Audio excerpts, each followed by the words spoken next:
So, hello everybody. I'm glad you are here. If you don't know me yet, because you're on Leah's page, I am Ashley Dye. I'm a sexologist, and I love doing things about soul, purpose, mission, revolution, and just like making your life amazing. And that's why I met Leah. I met Leah when I was doing the spiral and decided that I just needed more of her work, more of her business, more of her transmissions in my life. And so she's now my business mastermind coach. And for those of you on my page that don't know Leah yet, you want to introduce yourself? Yeah, sure. So I'm Leah Steele, the Wealth Witch. And I am, what am I? I'm a wealth alchemist. I'm a spiritual business coach. So I work primarily in that arena with spiritual entrepreneurs of all kinds. They don't have to actually have a spiritually based business, but they have to be spiritually heart-centered and heart-led entrepreneurs.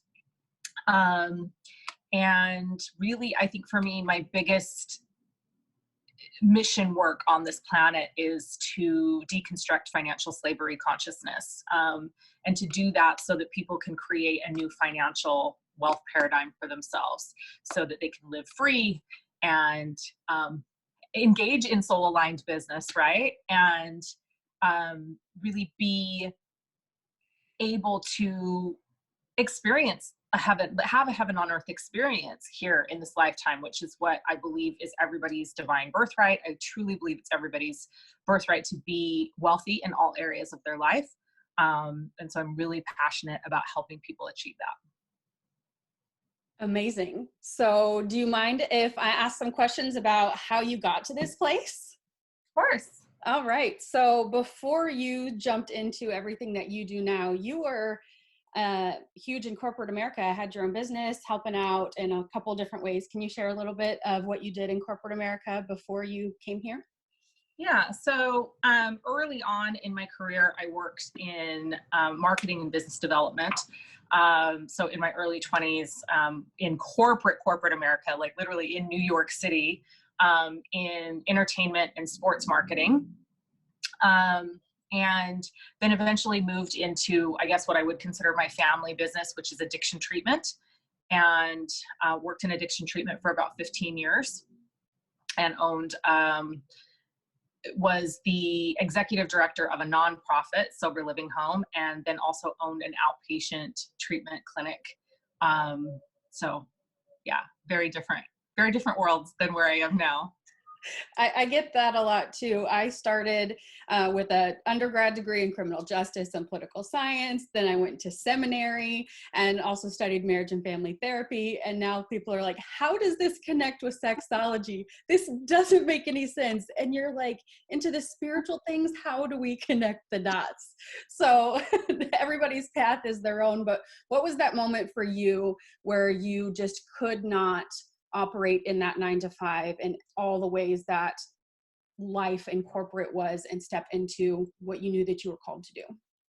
Yeah, I mean, I think at some level, part of why I went into business for myself and started my own addiction treatment programs was because I never operated well in a 9-to-5, people telling me when to show up to work.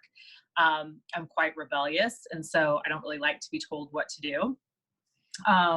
And so that it was absolutely a way for me to have more control over my freedom by owning my own businesses. I've never, from the point that I went into business for myself, I've never worked a traditional 9-to-5, but as you know, when you have your own business, and especially in those types of business, the addiction treatment business, I was actually working all the time, nonstop, it felt like. But I definitely had freedom. Like I had the freedom to, I was the PTA president, and I had the freedom to spend time with my kids and take them home from school and, be there, in the after school area hours. And so freedom is something that's always been really, really important to me. But I think, what happened for me was I had my spiritual reawakening, and through that reawakening really began to realize that I was miserable, and the life that I had created, I literally created what I believed was my dream life. And it was a prison, and I was miserable. And I literally woke up every day dreading, I went to bed dreading having to wake up in the morning and do the work that I was doing in the world. And, I think at some stage, I just, I was literally waking up every day saying, I don't want to do this. I don't want to do this anymore. I don't want to do this job. I hate this. And I manifested a huge implosion of that business as a result of that, as a result of just, literally affirming to myself every single day that I didn't want to do it anymore. Yeah. So I think it was a progression, certainly. But it was the spiritual reawakening that made me realize that I actually wasn't happy, because I think at some level I thought I was happy, like in the rat race. Oh, totally. And so I served in the military for a while, and golly, I loved the people that I served. I loved more of the people that I served and less about the mission, and certainly less of the higher ups. But when it came to that point that it was like, oh my gosh, this is literally killing my soul to be here every single day. Once I was able to step away, it was like, oh, I was never meant to be here in the first place, or I was supposed to be here for this as a stepping stone to what I was doing next. So in this spiritual reawakening you mentioned, what does that mean? What does that look like? For some of the people that might be joining from my page, I came from seminary. I was ordained and all these fun things. So they might be thinking, oh, crazy Christianity or organized religion. What does this mean to you? Because I'm the renegade as well when it comes to spirituality. How's that work for you? Yeah. So I think for me, it started with, well, really, actually, what it started with was I started being visited by my grandfather who had passed away. Mm. And, I knew that as a child, I had exhibited several spiritual gifts. And I had a moment where I completely recall shutting those down. And so it was, in sort of the beginning of the second addiction treatment business that we started, where we were in that sort of, that struggle phase of the first couple of years of business, where it's like, you're trying to make ends meet and robbing Peter to pay Paul, and, just the grind of new business. And just some really, really amazing, miraculous occurrences kept happening around money. And,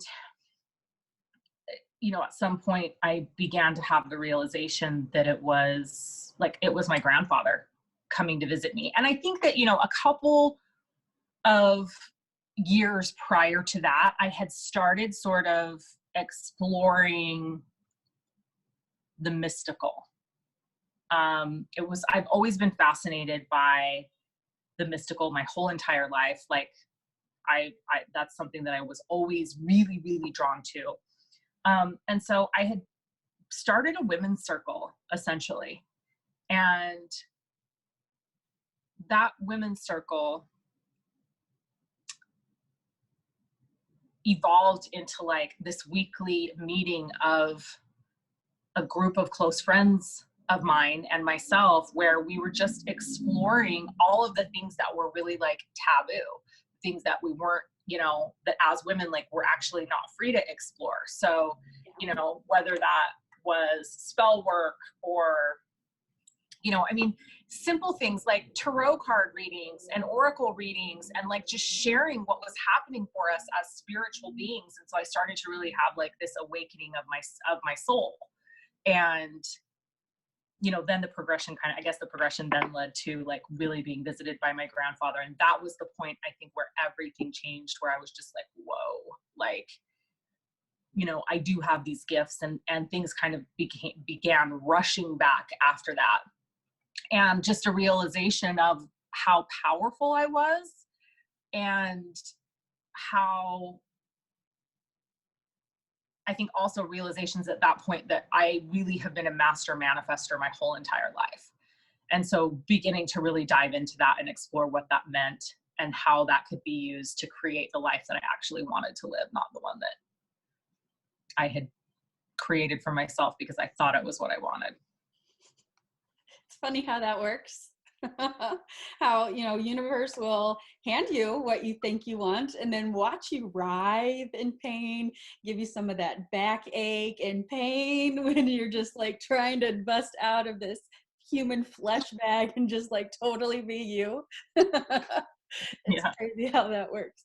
So, as you have come into this more soul aligned business, how did you build starting from there? I mean, most traditional businesses, they have their business plan, they have their platform, or however they work. When you came into doing this, what were those foundational things when you decided, you know what, I'm just going to do this and I'm going to trust that everything's going to be okay? Yeah. So, I mean, I think so before my business collapsed, I had already started doing some classes in my home, and those were going really, really well. And so when the business ultimately collapsed, there was a period of time where I was getting offers to go work for other treatment centers. And I was really trying to decide like what was in my family's highest and best interest. But the thought of going back to work in addiction treatment was like, I felt like I was going to die. And so I made the decision to just go all in on my business. And, it's interesting because for about a year prior to this happening, like I had been dabbling in the coaching space a little bit. I'd always done coaching because even in my addiction treatment business, I was doing executive functioning type coaching with my clients there. So coaching wasn't new to me, but it was new to me in this, like in the spirituality coaching arena.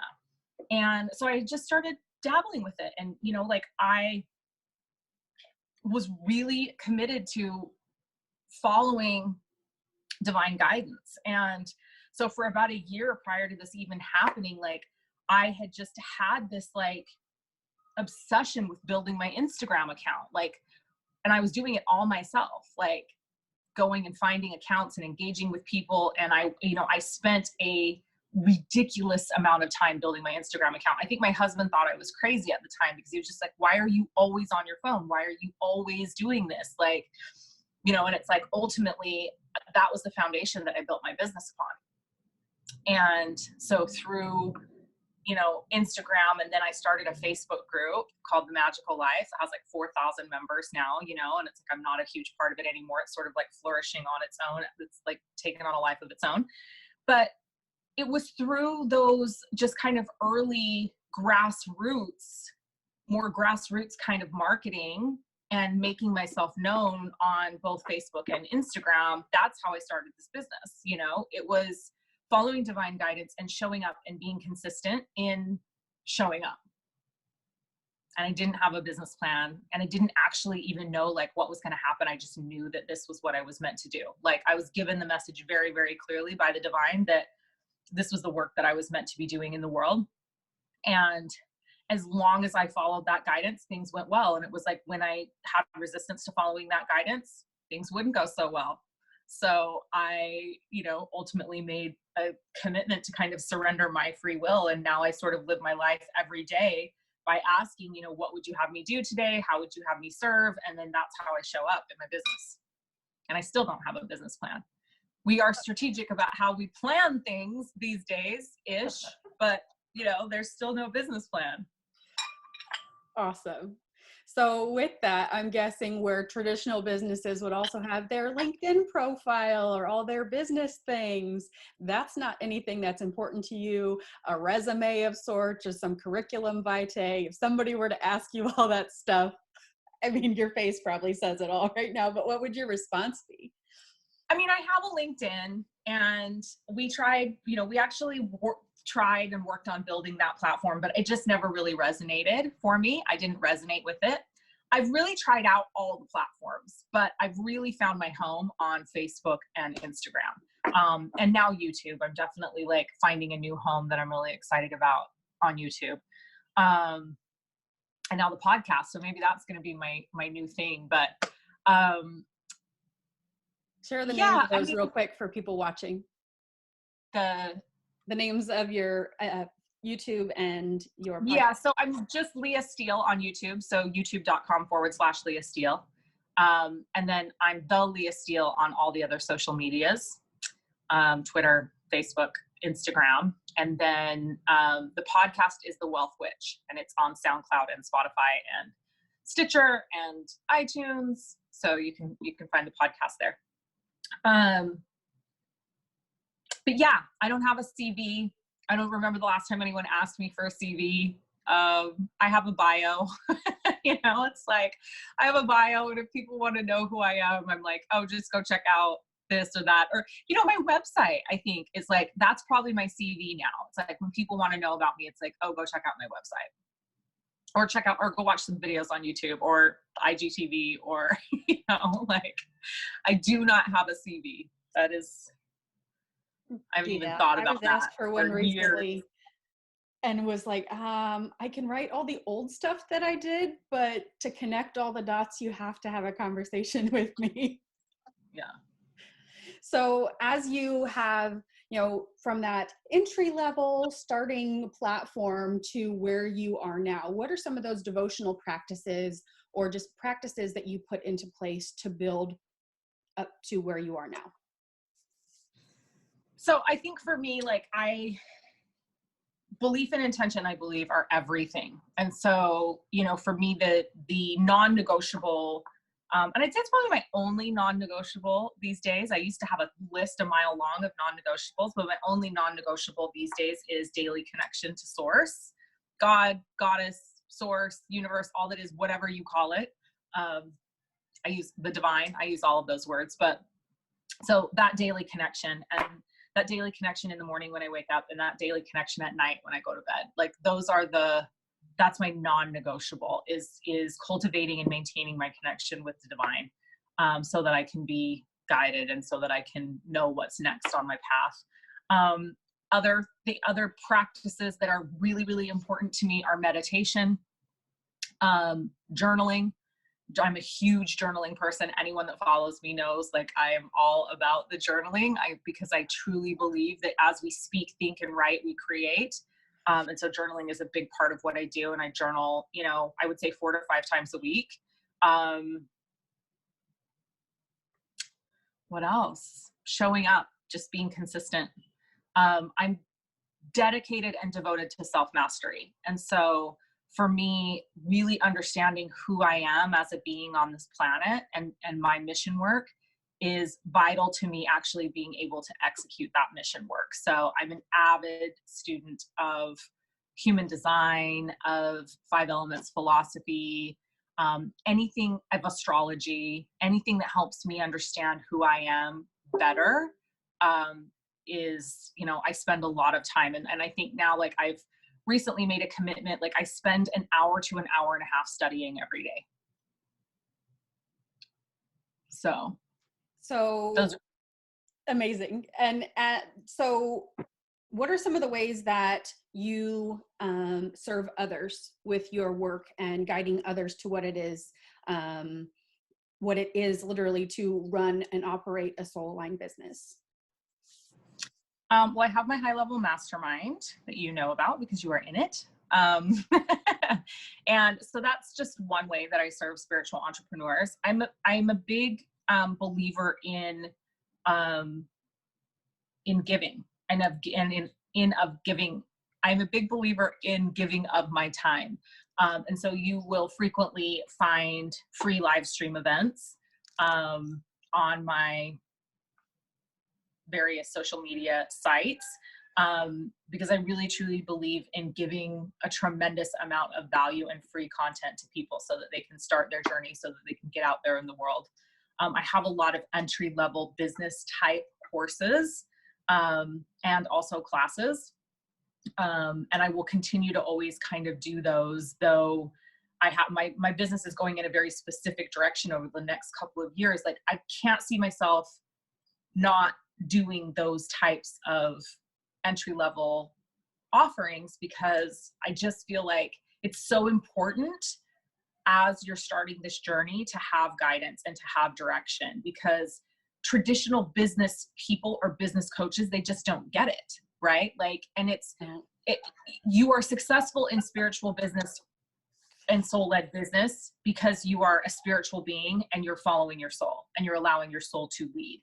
And often those people try to engage in traditional business coaching or traditional business offers, and they just feel lost because it doesn't feel aligned with them. It doesn't feel aligned with their soul.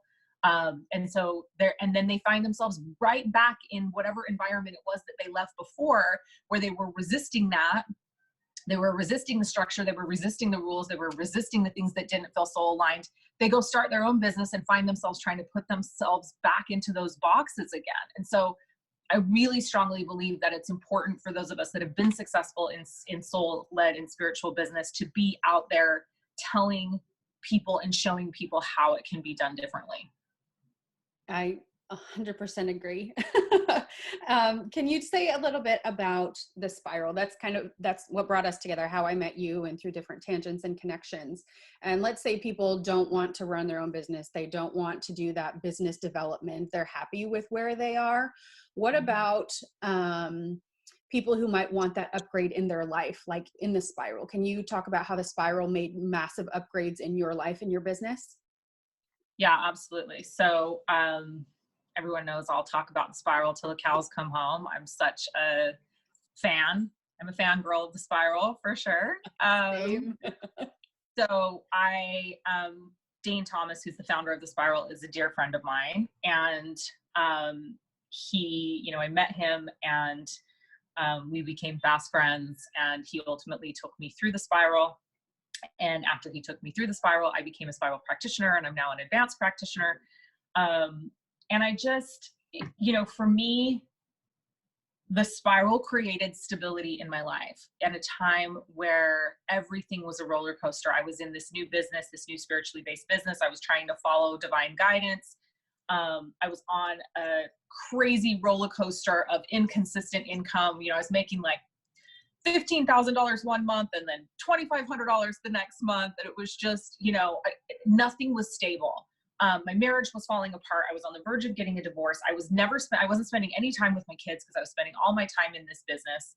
I was ridiculously unhappy. I had no idea, I kind of found human design in the spiral at the same time. And I had no idea about my human design profile, and that literally I had been carrying the projections of others my entire life. And as a result of those projections, I had, I held myself to such ridiculous standards and had such ridiculous expectations of myself that I could never meet. And so I was constantly disappointed in myself. And then I also had ridiculous expectations of everybody else in my life. And so I was constantly disappointed by everyone else. And then I was just living a life of like fucking giant disappointment, basically. And am I not supposed to swear on this? I know this is for your... All the fuck words are allowed here. All the fuck words. So I found the spiral at a time where like the bottom was falling out of my life. And at the same time, like I was ridiculously happy in my purpose work. I was loving what I was doing, but it was like everything else was falling apart, and the spiral just brought stability.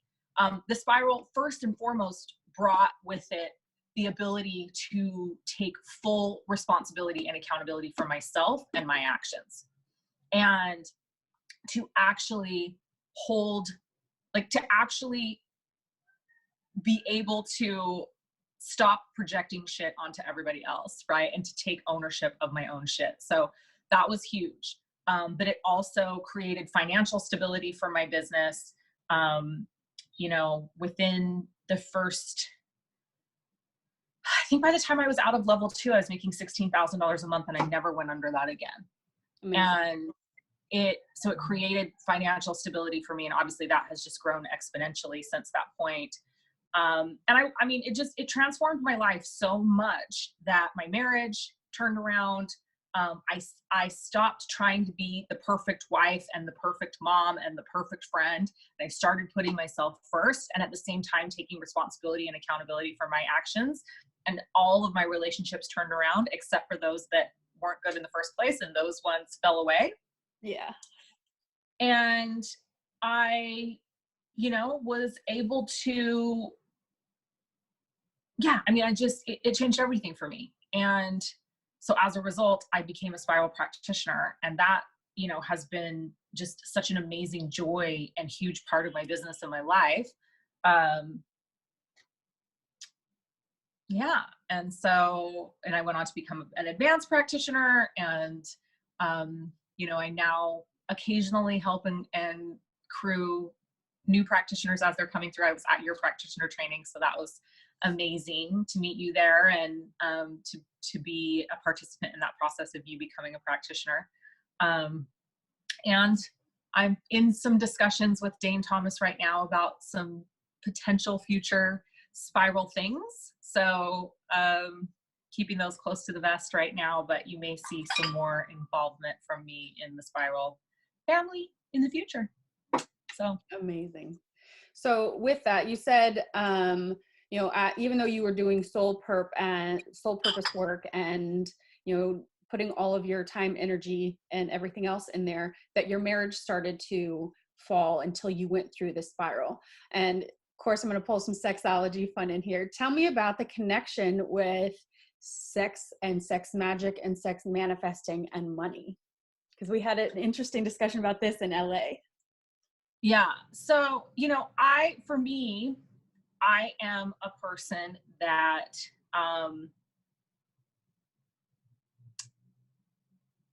there's a whole lot I can say right here, but say it all. The way that my personal astrology is, again, this goes back to self-mastery and really understanding myself. My Eros is very conceptual in nature. It is not an embodied Eros. It's more of a, it's emotional in nature, certainly, but it's more removed. It's not in the physical body. So that's been an interesting challenge for me my entire life.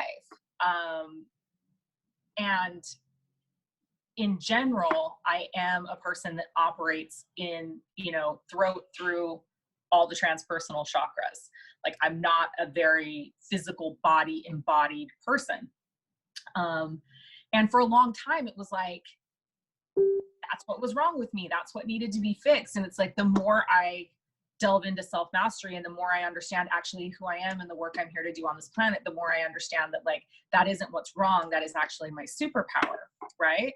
So this is kind of a two-part answer for me. Okay. One part is that,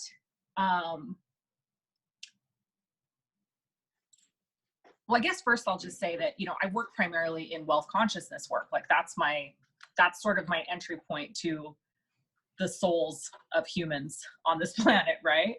Is helping them clean up their money shit. And it's because it's an easy access point. It's not because ultimately it's about money, but it's an easy access point to go in and begin to do the work that then up levels all the other areas of your life, right?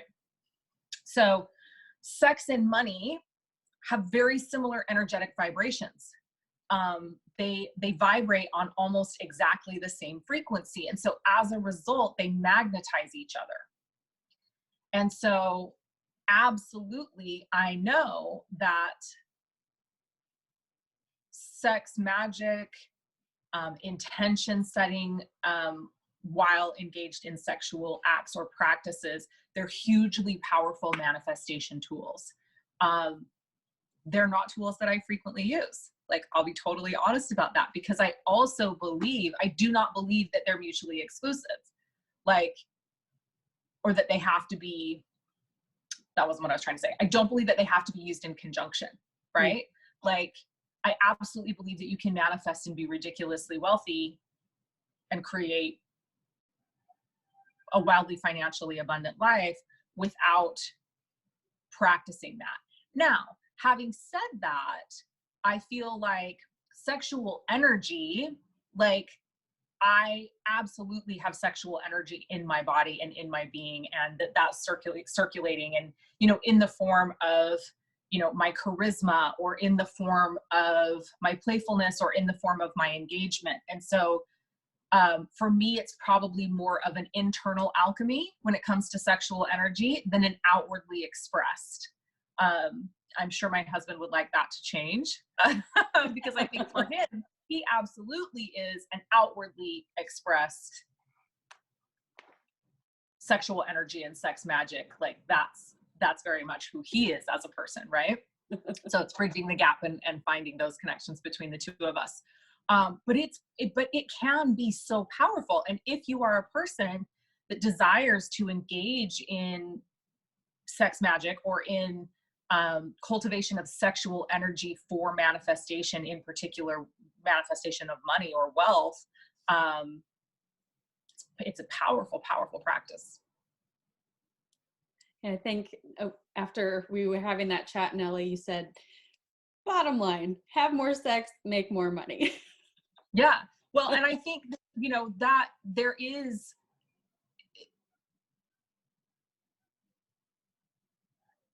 so many people will tell you that that is true, right?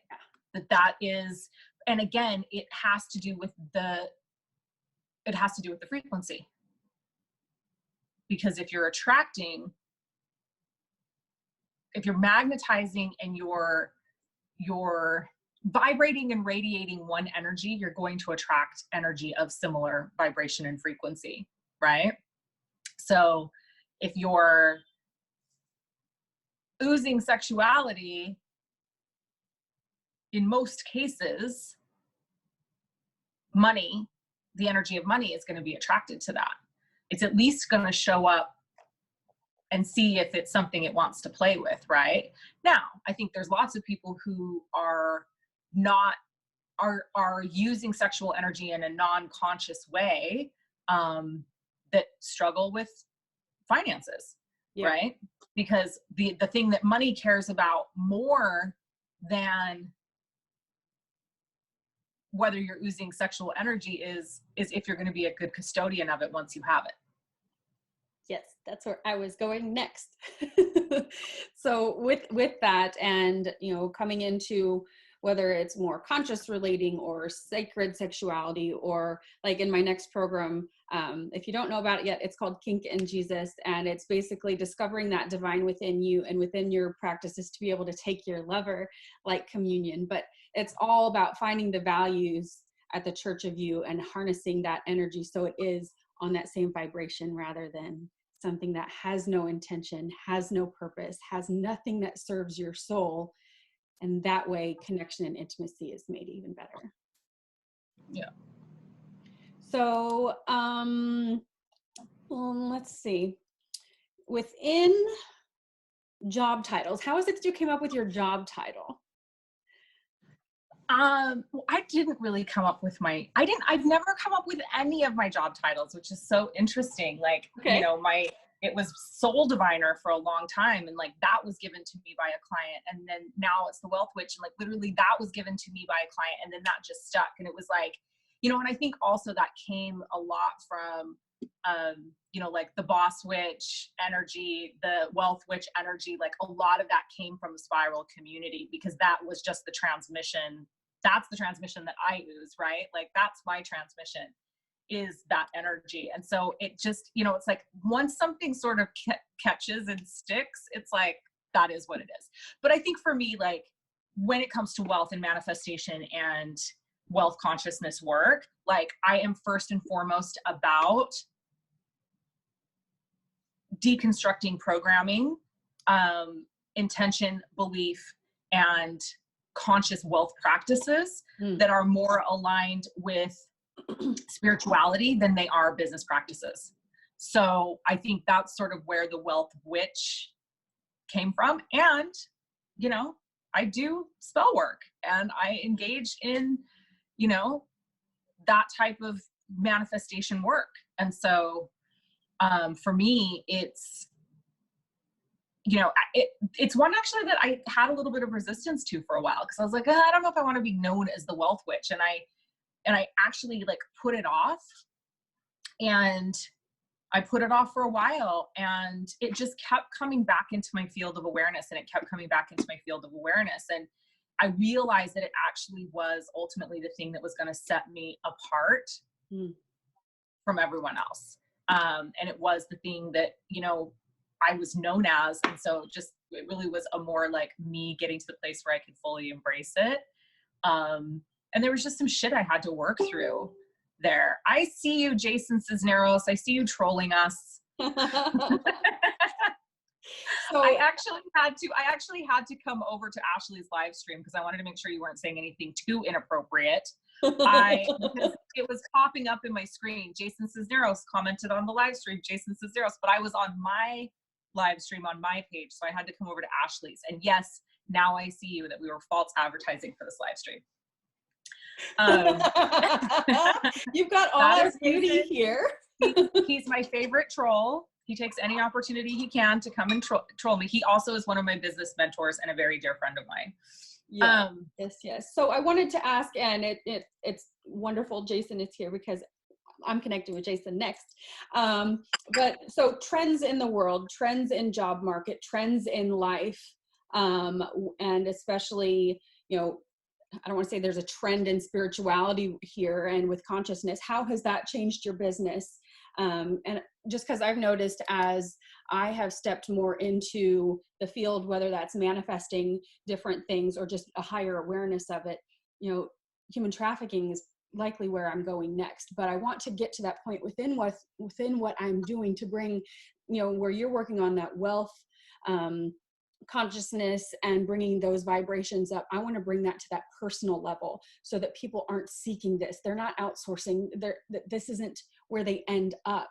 But can you talk about trends and the way that social blah has impacted your business? Yeah, I mean, I think when I first started my business, I was really concerned about what was happening in the online space and who my competitors were and what they were doing and, you know, trying to position myself correctly. And I think the biggest lesson that I've learned that if I had something to say to a young entrepreneur that was coming and starting out, especially in the spiritual space, that is the very worst thing to do. I truly believe that finding yourself inside your business is the most important thing. And more than that, and it's interesting that Jason's on actually, because we did an amazing interview that I actually want to redo because I feel like it was a little bit scattered. But it was still a very amazing interview, but I want to actually have him on my podcast to talk about this subject. It's so important to find your why. It's so important to find the why you're doing it. Why are you doing the thing? Why do you have the business? Why are you, investing your most precious resources, your time, energy, money into creating this thing? Like, what's the point? And, we talked about this actually on our live stream call last night, where I was saying that, like, if you have not figured out what the detriment is that you not showing up in your purpose work, like if you haven't figured out how that's negatively impacting the world, then don't do anything else until you figure that out. And so for me, it was like, this was the piece where it was like, when I actually finally was like, why am I doing this? What is the point for me doing this? And when I don't show up fully in my power and in my purpose and delivering my divine mission work, what happens to the people that are meant to receive that work? Right?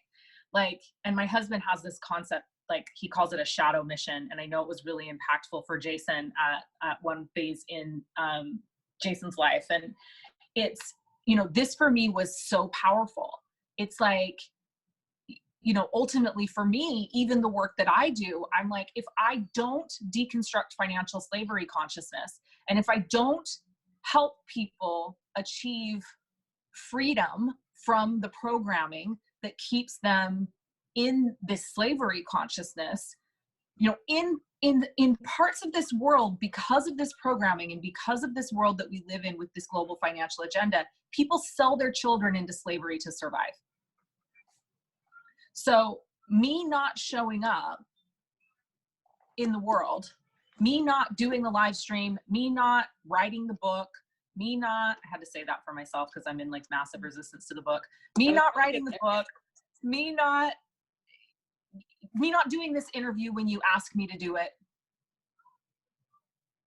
I have no idea the ripple that I create each moment that I show up fully in purpose. And that's not for me to know. But what is important for me to know is that if I don't show up, those ripples can't be created, lives can't be changed, and lives can't be saved. And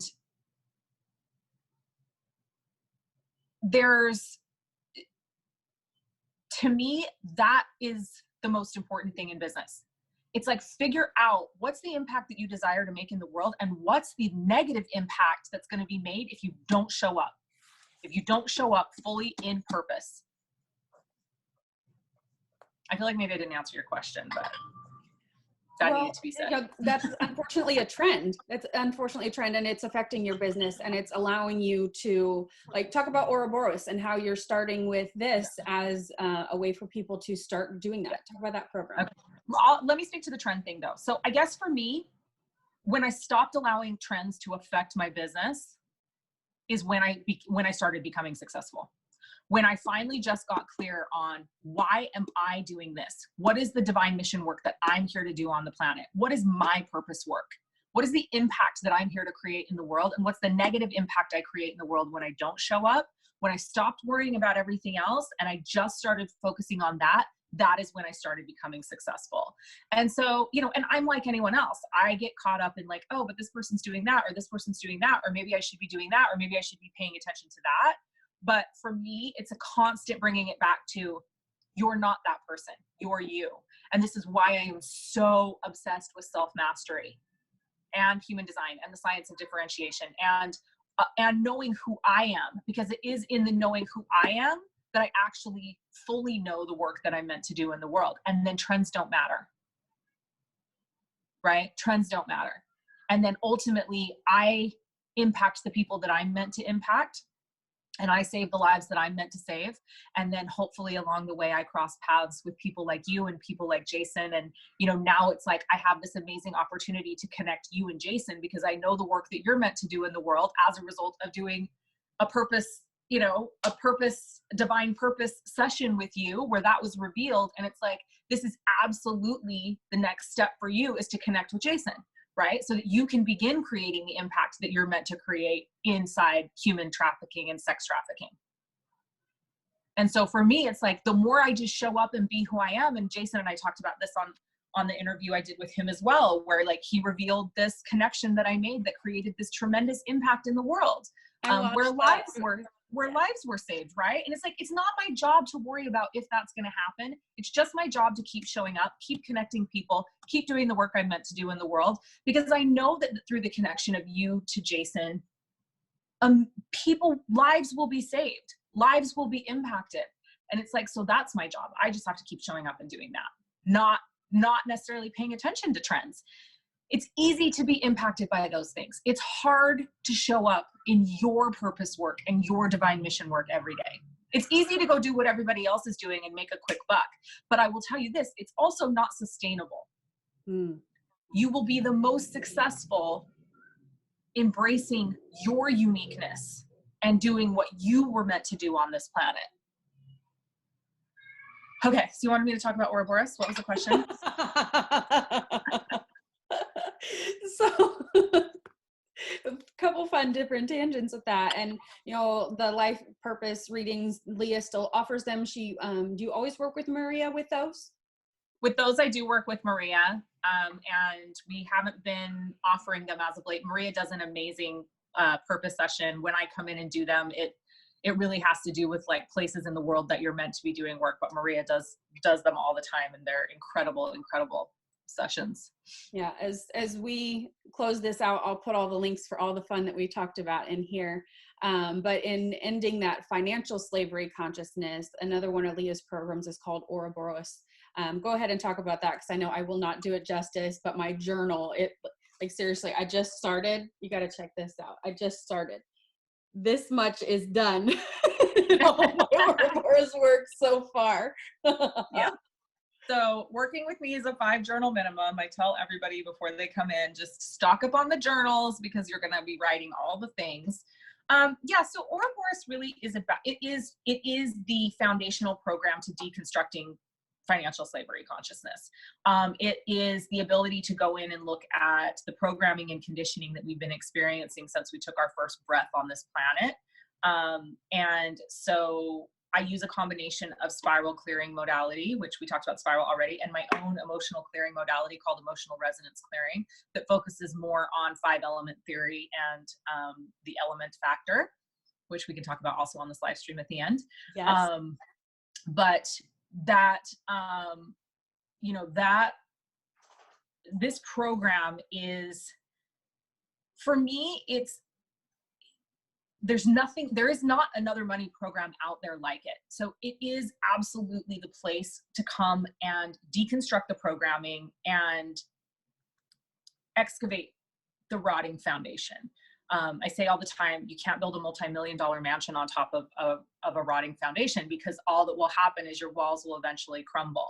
And so to really, truly create a wealth paradigm shift, we have to excavate that foundation. We have to get rid of that programming. We have to fully be awake to what is happening in the world, how we got here, where we are now, have an understanding of the global financial agenda, have an understanding of why we are controlled in the way that we are controlled, and how that benefits the global financial elite, and how that negatively impacts us. Because it is through the understanding of that and the deconstruction of the programming and the conditioning that we actually take our power back, that we actually have choice, and then we actually have an opportunity to play inside the program instead of just being slaves to it. So that is ultimately how we begin to find freedom. And it is in beginning to find freedom that we're actually able to finally manifest these lives that we deeply desire, and actually make the money that we want and cultivate, you know,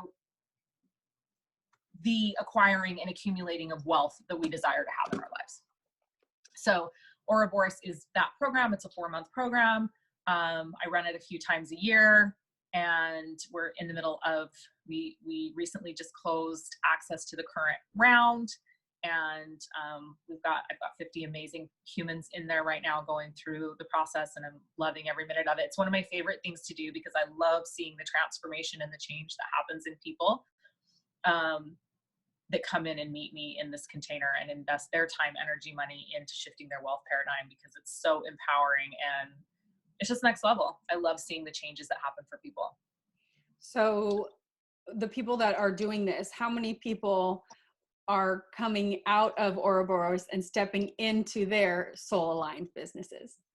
Yeah. So, I mean, that, you know, I think it's funny because that was never the intention, but part of what happens in this program is, as you deconstruct your programming and as you deconstruct your conditioning, you're actually able to fully embrace your purpose work and what you're here to do. So, you know, we see a large number of people fully embracing their purpose work on the other side of Ouroboros, and then being out there doing their work in the world and being wildly financially supported in doing that work, which is the most important part, right? Because it's difficult to do our purpose work when we're worried about paying our mortgage payment or our car payment, or when we're constantly dodging bill collectors, right? Like it makes it very difficult to show up fully purpose led when we're struggling financially. And yeah, so. Yeah, there were a couple people in my school program. They're like, how do I tell the world that this is what I do? And I about lost my damn mind for a moment. And, you know, I understand everybody has their own process of owning where they are and what they're doing and stepping into that thing that they're supposed to be doing. But I was like, okay, if you don't say what it is that you do, you will never be hired. You will never make money. You will never be wealthy. You will never have any impact. You have to stand up and claim that this is not only who you are, but what you do. And it was like, people were hearing this for the first time. Like, I don't want to tell my mom. We're in a PhD program here, people. You got to pay off your student loans somehow. I lost my mind. Anywho, so just as we're wrapping up here, is there anything else you want to add? Do you want to talk about your programs that you are offering? I'll share some of the ones that I've got going on. If people want to work with you, how do they reach out? Yeah, absolutely. Like tons of information on my website, theleahsteele.com. I think the thing that I'm in the process of launching and doing right now at the moment is I have a free 6-day free live stream event happening right now called the Element Factor, which really dives into how elemental imbalances cause dis-ease and disruptions in our lives. So how they cause procrastination, how they cause us to not be able to fully show up in purpose, right? To not fully show up purpose-led. Like all of this stuff, the elements are the building blocks of the universe, and they're the building blocks of the human vessel. And the disturbances and the imbalances in the elements are actually what cause all of our psychological symptoms and our emotional issues and imbalances, as well as our physical imbalances. So I'm doing an amazing 6-day free live stream event with Michelle Patrick, where we are giving daily information on each of the elements and how, so you can identify where you have an elemental imbalance, and then also so giving you some information on how to nourish that imbalance back into alignment. And so we just did the welcome call yesterday. Today is the first element. We're discussing fire today. I'm really excited. But that's a free live stream event that you can register for. Ashley can definitely drop the link. I can probably drop it here in this main live stream as well. Okay. It does require registration because it's delivered in a private Facebook group. But you can definitely still get in, watch the intro call, and then join us live for the next 5 live streams. And if you can't make the live, you can always catch the replay. And this is kind of the lead up to my newest program that I'm launching with Michelle Patrick, which is called Inner Alchemy. And it is creating a foundational basis and an understanding of the elements and an ability to harness the elements in our lives to create the lives that we deeply desire. And this, this is the foundational work that has to be done in order to manifest all the things that we desire to manifest in our life, right? Wealth, relationships, health. I truly believe that is our divine birthright to be wealthy in all areas of our lives. And I know that this physical vessel that we live in is meant for more than just, every single day of our lives, inching closer towards death and inching closer towards becoming decrepit and aging and, dis-ease and it is these disruptions in the elements that creates that. And so for me, I believe that longevity, leading to immortality is a real viable option for the beings of this planet, and that we get to live healthy, vibrant lives, and that perfect health and wellness and immortality are accessible things, but we have to first start with this foundational information of the elements. So Inner Alchemy is a 6-week program that's starting on March 20th. So we've got a 6-day live stream event that's free, and then Inner Alchemy on March 20th. Take my money. Take my money. I want to do all the things. And like a couple of her other programs, Ouroboros, the high and mastermind for our business entrepreneurs, and all the ways you can check her out. We'll drop some links there. Also, if you wanted to work with me, you can spiral with me. You can spiral with Leah if you'd like to. But you can also, my program coming up is called Kink and Jesus, and that's all about discovering your divine and how to express that. And then later this year, probably in September, I'll be launching Love Free or Die. So I can't wait to share all those things with you. So stay tuned for all that fun. All right. Thank you so much. Thank you for being here. And any other questions that you have, feel free to drop them and we'll answer them as we can. But just do the things. Do the things. Yeah, do the as things. Leah says, do the things. Do the things. All right. Thanks for being here. Bye. Bye, everybody.